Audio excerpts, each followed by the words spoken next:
Once again, welcome back to KC's Classes. KC's Classes-ന്റെ മറ്റൊരു പുതിയ വീഡിയോയിലേക്ക് എല്ലാവർക്കും സ്വാഗതം. This is Kiran CS. Calicut university BCom BBA third semester exams നടന്നുകൊണ്ടിരിക്കുകയാണ്. നാളെ നടക്കാൻ പോകുന്നത് ഏറ്റവും ഇമ്പോർട്ടൻ്റ് ആയിട്ടുള്ള തിയറി പേപ്പറാണ് പ്രൊഫഷണൽ ബിസിനസ് സ്കിൽ.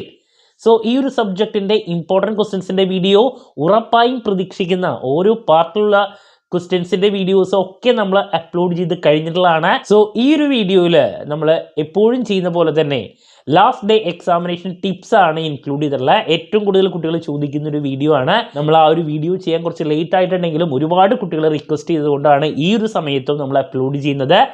സോ നമുക്ക് എന്തായാലും വീഡിയോയിലോട്ട് പോകാം. വീഡിയോയിലോട്ട് പോണേക്കാൾ മുമ്പ് പറയാനുള്ള മറ്റൊരു കാര്യം, നമ്മുടെ സ്ഥാപനം എക്സാം ഓറിയൻറ്റഡ് ആയിട്ട് ഓൺലൈൻ കോച്ചിങ് പ്രൊവൈഡ് ചെയ്യുന്ന സ്ഥാപനമാണ്. BCom BBA സ്റ്റുഡൻസിന് എല്ലാ സെമസ്റ്ററിലെയും പ്രോബ്ലം പേപ്പേഴ്സിൻ്റെ ക്ലാസ്സസ് അവൈലബിൾ ആണ്. വരാൻ പോകുന്ന കോർപ്പറേറ്റ് അക്കൗണ്ടിങ്, ദെൻ BBA സ്റ്റുഡൻസിന് ഫിനാൻഷ്യൽ മാനേജ്മെൻറ്റ്, ഇതൊക്കെ അവൈലബിൾ ആണ്. അതിനുശേഷം 4th സെമസ്റ്ററിലത്തെ ക്ലാസ്സസ്, 6th, ഇതൊക്കെ ആക്സസ് ചെയ്യാൻ സാധിക്കും.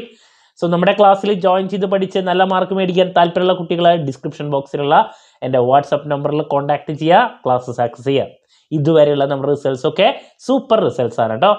സോ പ്രൊഫഷണൽ ബിസിനസ് സ്കിൽ ഈ ഒരു സബ്ജക്റ്റിൻ്റെ പ്രത്യേകത, ഈ ഒരു സബ്ജക്റ്റിൽ റിപ്പീറ്റായിട്ട് വരുന്ന ഒരുപാട് ചോദ്യങ്ങൾ ഉണ്ടെന്നുള്ളതാണ്.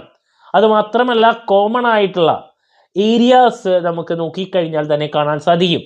സോ ലാസ്റ്റ് മൊമെൻറ്റിൽ പഠിക്കുന്ന കുട്ടികൾ ആ ഏരിയാസിലോട്ട് കൂടുതൽ ഫോക്കസ് ചെയ്ത് പഠിക്കുക. Especially online education, online learning, e learning, അതിനെ പറ്റിയിട്ടുള്ള ചോദ്യങ്ങൾ എല്ലാ ക്വസ്റ്റ്യൻ പേപ്പറിലും റിപ്പീറ്റാണ്. ഡിജിറ്റൽ മാർക്കറ്റിംഗ്, അതിനെ പറ്റിയിട്ടുള്ള ചോദ്യങ്ങൾ റിപ്പീറ്റാണ്.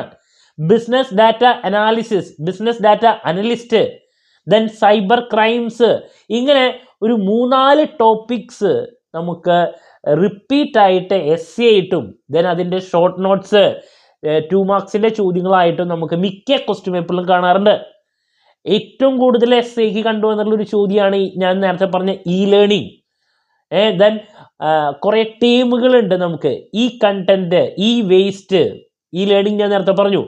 അതുപോലെ തന്നെ എന്താണ് ട്രഡീഷണൽ എഡ്യൂക്കേഷൻ സിസ്റ്റവും ഈ പറയുന്ന ഓൺലൈനും തമ്മിലുള്ള ഒരു കമ്പാരിസൺ പല ക്വസ്റ്റ്യൻ പേപ്പറിലും റിപ്പീറ്റാണ്. ഡോക്യുമെൻറ്റേഷൻ എന്താണ്, റിപ്പീറ്റാണ്. ടെക്നിക്കൽ ഡോക്യുമെൻറ്റേഷനെ പറ്റിയുള്ള ഒരു ചോദ്യം.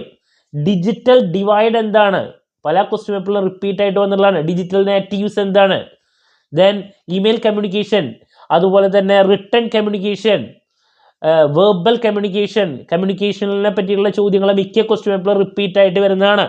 വളരെ ഈസി ആയിട്ട് സ്കോർ ചെയ്യാം. റിട്ടൺ കമ്മ്യൂണിക്കേഷൻ ഈ പറയുന്ന വെർബൽ കമ്മ്യൂണിക്കേഷനുമായുള്ള ഒരു കമ്പാരിസൺ റിപ്പീറ്റാണ്. മനസ്സിലാവുണ്ടോ? അപ്പോൾ ലാസ്റ്റ് മൊമെന്റിൽ പഠിക്കുന്ന കുട്ടികൾ, നമ്മളെപ്പോഴും പറയുന്നതാണ്, പാസ്സാകണമെങ്കിൽ നമുക്ക് എന്താ പാർട്ട് എയും പാർട്ട് സിയുമാണ് നമ്മൾ ഫോക്കസ് ചെയ്യേണ്ടത്. സോ 4 എസ്സേയിൽ 2 എസ്സേ കിട്ടാൻ ഒരു പാടില്ല. എങ്ങനെ? ഞാൻ പറഞ്ഞു, ഡിജിറ്റൽ മാർക്കറ്റിംഗ് ആ ഒരു ടോപ്പിക്ക്, അഡ്വർടൈസിങ്, ഓൺലൈൻ അഡ്വർടൈസിങ് ആ ഒരു ടോപ്പിക്ക്, ദെൻ ഇ ലേണിങ്ങിനെ പറ്റിയിട്ടുള്ള ടോപ്പിക്, ഓൺലൈൻ എഡ്യൂക്കേഷൻ, ഇ ലേണിങ്ങിനെ പറ്റിയിട്ടുള്ള topic, then business data analysis, അതിനെ പറ്റിയുള്ള ചോദ്യം, ദെൻ സൈബർ ക്രൈംസിനെ പറ്റിയുള്ള ഒരു ചോദ്യം. ഈ 3-4 എസ്സേസ് മാറി മാറി വരുന്നതാണ്. ചില സമയത്ത് മാത്രമാണ് ഇമെയിൽ കമ്മ്യൂണിക്കേഷനെ പറ്റിയുള്ള ചോദ്യങ്ങളൊക്കെ എസ്സേയിലോട്ട് കടന്ന് വന്നിട്ടുള്ളത്. അതല്ലെങ്കിൽ മെജോറിറ്റി ക്വസ്റ്റ്യൻ പേപ്പറിൽ ഈ 3-4 എസ്സേസ് തന്നെയാണ് നമ്മൾ റിപ്പീറ്റ് ആയിട്ട് കണ്ടുവന്നിട്ടുള്ളത്. സോ ഇത് നോക്കിയാൽ തന്നെ നമുക്ക് മിനിമം 2 എസ്സേസ് ലഭിച്ചിരിക്കും. സോ രണ്ടും കൂടിയിട്ട് നമുക്ക് ഒരു 10 മുതൽ 12 മാർക്ക് അവിടെ നിന്ന് ലഭിച്ചാൽ, പിന്നെ 2 മാർക്സിൻ്റെ ഏരിയാസിലോട്ട് പോവുകയാണെങ്കിൽ പാർട്ട് എയിൽ ഞാൻ പറഞ്ഞു ഈ പറഞ്ഞ ടോപ്പിക്കുകൾ തന്നെ, കമ്മ്യൂണിക്കേഷൻ, പിന്നെ E waste, E book, E content, അങ്ങനത്തെ ചോദ്യങ്ങൾ, ഡിജിറ്റലിനെ പറ്റിയിട്ടുള്ള ചോദ്യങ്ങൾ, PPC അഡ്വർടൈസിങ് റിപ്പീറ്റ് ചോദ്യത്തിൽ വരുന്ന മറ്റൊരു ചോദ്യമാണ്.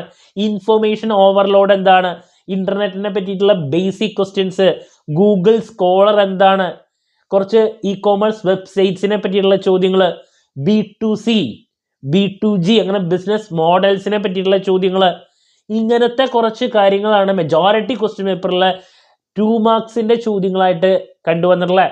നമ്മൾ ഓൾറെഡി ഇമ്പോർട്ടൻറ്റ് ക്വസ്റ്റ്യൻസിൻ്റെ വീഡിയോയിലും അതുപോലെ തന്നെ ഉറപ്പായും പ്രതീക്ഷിക്കുന്ന ക്വസ്റ്റ്യൻസിൻ്റെ വീഡിയോയിലും ഇതൊക്കെ മെൻഷൻ ചെയ്തിട്ടുള്ളതാണ്. മൂക്ക് എന്താണ്, പല ക്വസ്റ്റ്യൻ പേപ്പറിൽ റിപ്പീറ്റാണ്. അപ്പോൾ ഈ പറയുന്ന കുറച്ച് ചോദ്യങ്ങൾ പഠിക്കാൻ അധികം നേരമൊന്നും വേണ്ട. നാളെ ഉച്ചയ്ക്കാണ് എക്സാം. അപ്പോൾ 2 മാർക്സിൽ വരുന്ന ചില ചോദ്യങ്ങൾ, എസ്സേക്കൊക്കെ വരുന്ന പല ചോദ്യങ്ങളുടെ പ്രത്യേകത എന്ന് പറഞ്ഞിട്ടുണ്ടെങ്കിൽ കോമൺ സെൻസ്, കോമൺ ആയിട്ടുള്ള എല്ലാവർക്കും അറിയുന്ന കാര്യങ്ങളാണ് ചോദിക്കുന്നത്. എന്തെഴുതിയാലും മാർക്ക് കിട്ടുന്ന പല കാര്യങ്ങളുണ്ട്.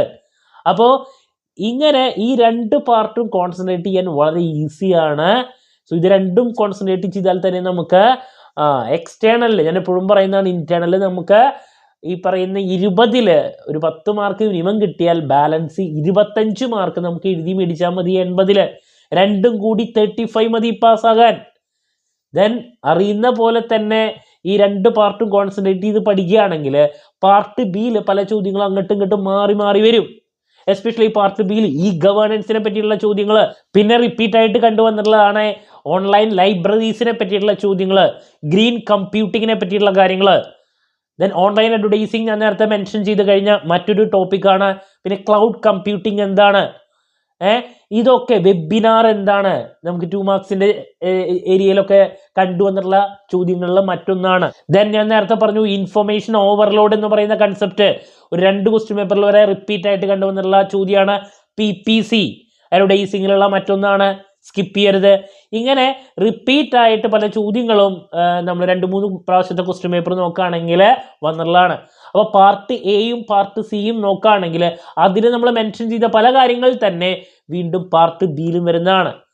സോ നമുക്കറിയുന്ന പോലെ തന്നെ ഞാൻ എപ്പോഴും പറയുന്നതാണ്, ഒറ്റ ചോദ്യം സ്കിപ്പ് ചെയ്യരുത്. നമുക്ക് എല്ലാ കാര്യങ്ങളും നമ്മുടെ രീതിയിൽ തന്നെ, അറിഞ്ഞില്ലെങ്കിലും നമുക്കറിയുന്ന രീതിയിൽ തന്നെ നമുക്ക് പ്രസൻറ്റ് ചെയ്യാൻ സാധിച്ചാൽ മാർക്ക് ലഭിച്ചിരിക്കുന്നുള്ളതാണ്. ഓക്കെ, എന്ന് വെച്ചിട്ട് ഗ്യാസ് അടിച്ച് വെച്ച് പോരരുത്. നമുക്ക് ആ ഒരു കൺസെപ്റ്റ് നമ്മുടെ രീതിയിൽ പ്രസൻറ്റ് ചെയ്യാൻ ശ്രമിക്കുക. ഈ പറയുന്ന നല്ല രീതിയിൽ പഠിച്ച കുട്ടികൾ വ്യക്തമായിട്ട് തന്നെ അത് പ്രസൻറ്റ് ചെയ്യുക. ഒരൊറ്റ ചോദ്യം സ്കിപ്പ് ചെയ്യാണ്ട് ഫുൾ ക്വസ്റ്റ്യൻസിനും ആൻസർ കൊടുക്കുക. ഫുൾ ടൈം എക്സാമുകളിൽ സ്പെൻഡ് ചെയ്യുക.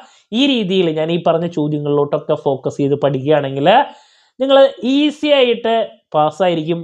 ദെൻ നല്ല മാർക്കിലോട്ട്, ഇതിനായിട്ട് മുമ്പുള്ള ക്വസ്റ്റ്യൻസിൻ്റെ വീഡിയോസൊക്കെ കണ്ട് എല്ലാം കവർ ചെയ്തിട്ടുള്ള കുട്ടികൾക്ക് 90% അബവ് മാർക്സ് സ്കോർ ചെയ്യാൻ ഒരു പ്രശ്നമില്ല.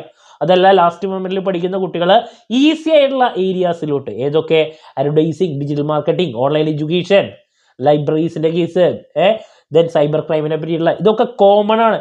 സോഷ്യൽ മീഡിയ അഡ്വർടൈസിങ്, ഇതൊക്കെ കോമൺ, എല്ലാവർക്കും അറിയുന്ന കാര്യങ്ങളാണ്. ഇങ്ങനെയുള്ള ടോപ്പിക്കുകളിലോട്ട് ഫോക്കസ് ചെയ്താൽ അതിൻ്റെ അഡ്വാൻറ്റേജസ്, ഡിസഡ്വാൻറ്റേജസ്, ഫങ്ഷൻസ് ഇതൊക്കെ നോക്കിക്കഴിഞ്ഞാൽ നമ്മൾ എഴുതി നമുക്ക് ഫലിപ്പിക്കാൻ അധികം സമയം വേണ്ട, ഈസിയുമാണ്. ഈ രീതിയിൽ നമുക്ക് ഈ ഒരു സബ്ജക്റ്റിനെ അപ്രോച്ച് ചെയ്ത് പാസ്സാക്കാൻ സാധിക്കും. ക്ലാരിറ്റി കിട്ടിയെന്ന് വിചാരിക്കുന്നു. സോ നാളത്തെ എക്സാം എല്ലാവരും നല്ല രീതിയിൽ പ്രസൻറ്റ് ചെയ്യുക. സോ നാളെ എക്സാമിന് ശേഷം എക്സാം റിവ്യൂ ആയിട്ട് വീണ്ടും കാണാമെന്നുള്ള പ്രതീക്ഷയോടെ നിർത്തുന്നു. This is Kiran CS signing off. Have a nice day. Thank U.